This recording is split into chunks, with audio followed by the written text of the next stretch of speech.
Alright guys, it seems like it happened again. Today the BMW Hybrid Grand Prix has just arrived to Asphalt Legends Unite, and as I did on the previous Grand Prix, today I will be completely maxing out the car and having a look at its performance on multiplayer in order to find out how good it is once you completely upgrade it. So with no further delay, let's get straight into it.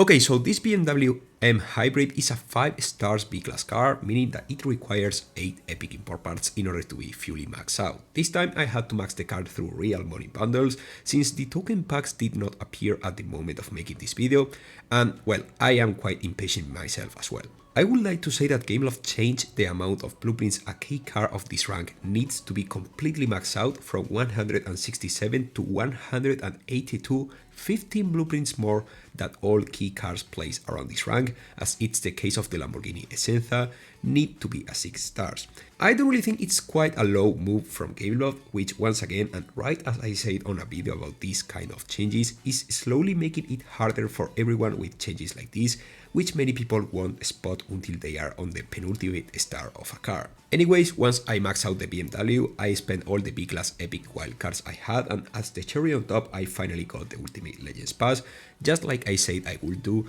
in order to get 5 more epic wildcards to apply into this BMW so I can finally get it completely maxed out, right at the beginning of the Grand Prix. At the end of the day, I will only need the key in order to finally add this car to my collection, but that eases the stress I could have to deal with by playing the Grand Prix, since having a completely upgraded car mostly guarantees you a key from this event, as unfair as it might sound. However, I always try to go for the highest tiers in order to not to disturb others as much as if I were playing at tier 4 or tier 5, where there are way less keys available to players. Anyways, the car is basically ready, so now let's have a look at some of the races I got the chance to record during the last MP2 season, where I had the opportunity to try this BMW at Gold Max thanks to a free try. Being placed the way it's placed, this BMW M Hybrid shares a quite common rank bracket with many other B-Class cars, like the Lamborghini Huracan Evo Spider, the McLaren 600 LT, and many others, all of which share similar rank values while having different strong points.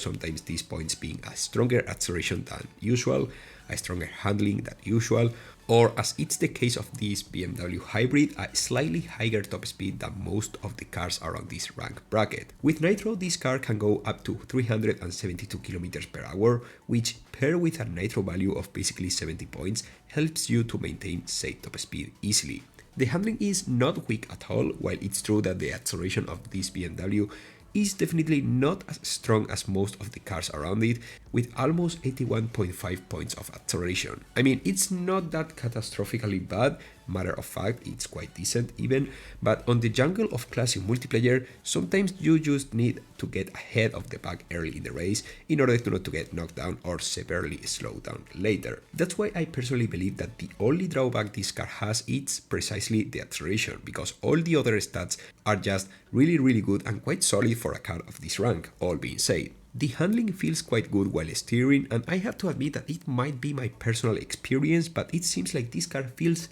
slightly floaty. Not too much, just like, a glimpse of floaty capabilities in the background as you drift with it. It's not like it matters too much, since around this rank is not necessarily a huge competitive advantage to be floaty, but I mean, the Lamborghini SC63 is floaty with all the letters of the words, and I would even dare to say that it's slightly worse than this BMW M Hybrid, at least, from an overall perspective. If I had to be completely honest with you all guys, despite I kinda like this BMW Hybrid, it's not like the cars around it are significantly worse. So spending tokens on this car beyond what it takes to, unlock it from its Grand Prix is definitely not justified. Hence why I would advise you all guys to spend the bare minimum to unlock this fairly decent, fairly well-rounded car, and then just wait until it comes back in the future, either through a car hunt, a special event, or who knows, maybe a special hunt. It's a B-Class car at the end of the day, which, well, is not the most used one on multiplayer, nor special events, so yeah, from a practical point of view, it's just better to lock it and leave it on a side until it becomes important for a special event or something like that.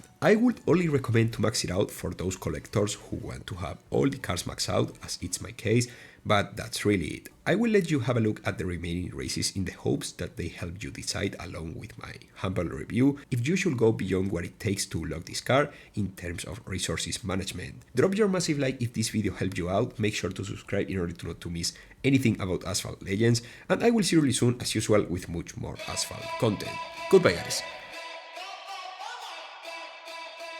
I wanna take it to